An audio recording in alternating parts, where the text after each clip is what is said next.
You know when you're having a conversation with a friend, a colleague, or an associate, or family, friends, you name it, another person, and you have something very special to share, and you have a story, and you're excited about this joyful event in your life, and all of a sudden they interject, they interrupt, they jump in, and they say, "Oh, I know how you feel. I have the exact same experience, and let me tell you about it."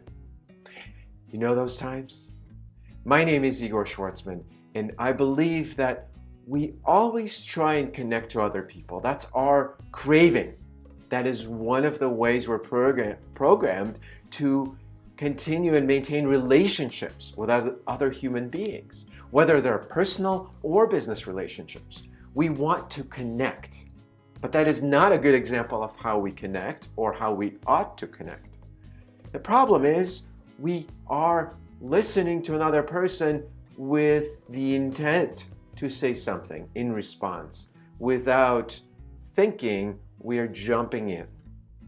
The problem is that is the fastest way to destroy the conversation or perhaps a relationship.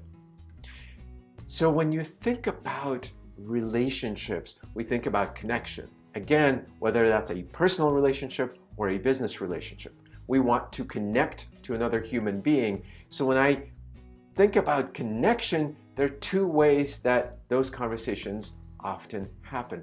One, we try and be relatable. That's why we often jump in and want to share our own story. We want to relate to that person. And number two is we also want to be heard. So when we think about conversation, it's a listening, speaking, listening, speaking. Well, unfortunately, when we jump in before the other person's story is complete, they do not feel heard. They do not feel listened to.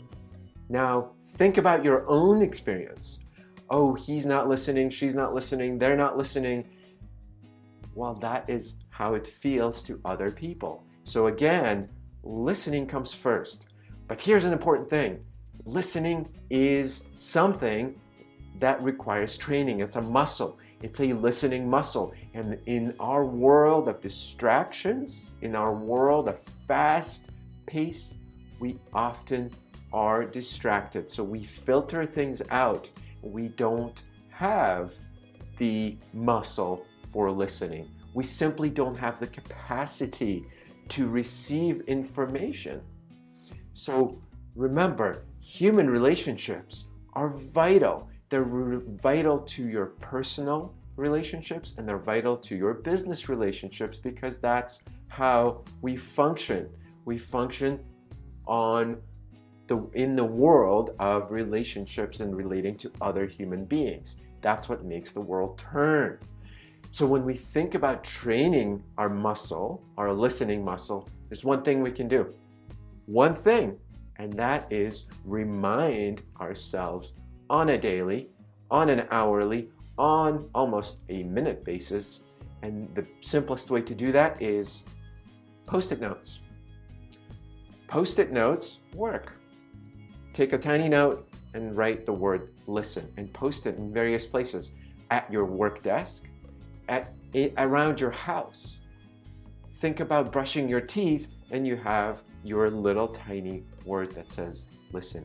And that continuous reminder, it's a mindful practice. It's like a meditation, a form of mindful practice to train yourself to listen.